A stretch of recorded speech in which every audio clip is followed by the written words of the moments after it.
মুহূর্তে আমি রয়েছি কলোরা আর তেমনিঘাটের যে স্টিল ব্রিজ, সেই স্টিল ব্রিজে কংসাবতী নদীর উপর যে ব্রিজ, এই ব্রিজের উপর। আর এখানে জাস্ট রাত্রিবেলা কিন্তু প্রচুর পরিমাণ নদীতে জল বাড়ার কারণে প্রচুর পরিমাণ পানা জমে গেছে।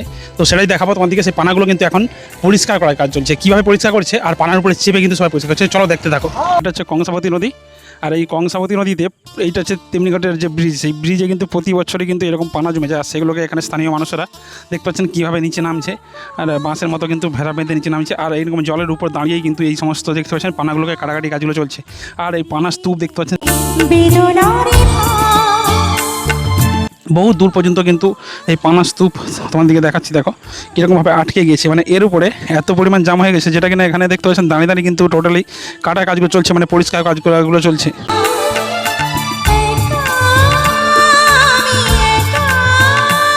আর দেখো কীভাবে কাজগুলো করছে, কিন্তু পুরো একদম কিন্তু পানা জাস্ট হু করে শব্দে সাইডে চলে যাচ্ছে, আর মাঝখানে কিন্তু জাম হচ্ছে। সেই পানাগুলোকে কেটে কেটে যদি ছাড়িয়ে না দেওয়া যায়, তাহলে কিন্তু এখানে এই যে পোল দেখতে পাচ্ছেন যে ব্রিজ, এই ব্রিজটা কিন্তু এখন লাইট নেই যেহেতু, আর এই ব্রিজটা কিন্তু বিপদ ঘটতে পারে, সেই জন্য কিন্তু এখানে কাজকর্মগুলো হচ্ছে। দেখো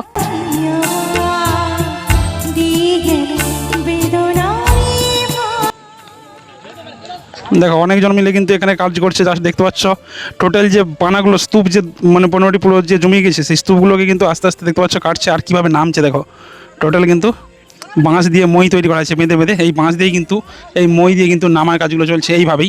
আর টোটাল পানার উপর দেখুন হাঁটছে কীভাবে, মানে বুঝতে পারছেন কতটা পরিমাণ পানার স্তূপ জমে গেছে। এটা শুধু আজকে নয়, এটা বহু বছর ধরে হয়ে আসছে এই তেমনিঘাট স্টিল ব্রিজের উপর এই পানার স্তূপ।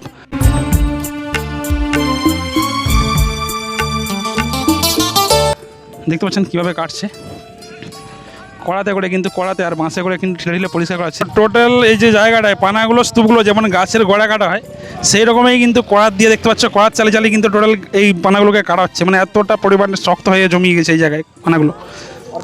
আচ্ছা এই পানাগুলো কি নিচের দিকে পুরো জমে যায় নাকি, মানে নিচের দিকে একদম ওই মানে থেকে থেকে যে তলাতে ঢুকে যাচ্ছে? আচ্ছা প্রেসার হচ্ছে। আচ্ছা এটা কি পরিষ্কার করা সম্ভব হবে বলে আমার মনে হয়? পরিষ্কার তো হবে। হ্যাঁ, কখন থেকে কাটাকাটি চলছে? সন্ধ্যার দিকে। সন্ধ্যার দিকে কন্ট্রাক্ট হওয়ার পরে। আচ্ছা কন্ট্রাক্ট মানে এটা মানে সরকার থেকে হচ্ছে তাই তো? হ্যাঁ আচ্ছা সরকার থেকে হচ্ছে। তো দেখতে পাচ্ছ সরকার থেকেই হচ্ছে অ্যাকচুয়ালি, মানে প্রশাসনের সহায়তায় কিন্তু এখানে কাজকর্মগুলো হচ্ছে, কিন্তু স্থানীয় মানুষেরা কাজে লেগেছে। আর টোটাল কিন্তু দেখতে পাচ্ছ উপর দিক থেকে যে নৌকার যে নোঙর, সেই নোঙরকে কিন্তু লাগিয়ে দিয়ে দড়িতে করে কীভাবে এই উপর দিক দিয়ে টান দেওয়া হচ্ছে হালকা করার জন্য, আর সাইড দিয়ে টোটালি যে কড়াতে করে কেটে এখানে এই পানাগুলোকে পরিষ্কার করা হচ্ছে। এই পরিষ্কার করা কি সম্ভব হবে টোটাল পানাগুলো কাকু? হ্যাঁ অবশ্যই হয়ে যাবে তো? হ্যাঁ ওকে। আর কখন থেকে পানাটা আসতে শুরু করছে? পানা দুপুর থেকে, মানে 12টা থেকে পানা। এটা কি ডিবিসি জল আসছে? হ্যাঁ ডিবিসিরই জলটা। ডিবিসি জল না উপর দিকে বৃষ্টি জল তার জন্য কি? ডিবিসি জল, ডিবিসিরই পানা। ডিবিসির পানা। তো দেখতে পাচ্ছ কিন্তু পানার যে স্তূপগুলো দেখতে পাচ্ছ, আমি জুম করে দেখানোর চেষ্টা করবো। দেখো কতটা দূরে বিশাল বড় বড় কিন্তু পানা দেখতে পাচ্ছ টোটাল কিন্তু আসছে। এই পানাগুলো কিন্তু পুরোপুরি এই যে জায়গায়, এটা কিন্তু ভয়াবহ রূপ ধারণ করে। এটা কংসাবতী নদীর উপর আমি রয়েছি, তেমনিঘাট আর কলোরার মাঝখানে যে স্টিল ব্রিজ, সেই স্টিল ব্রিজের উপর।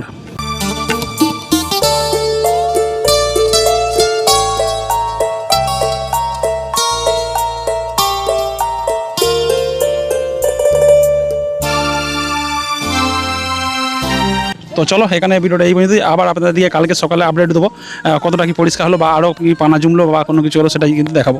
তো চলো টাটা।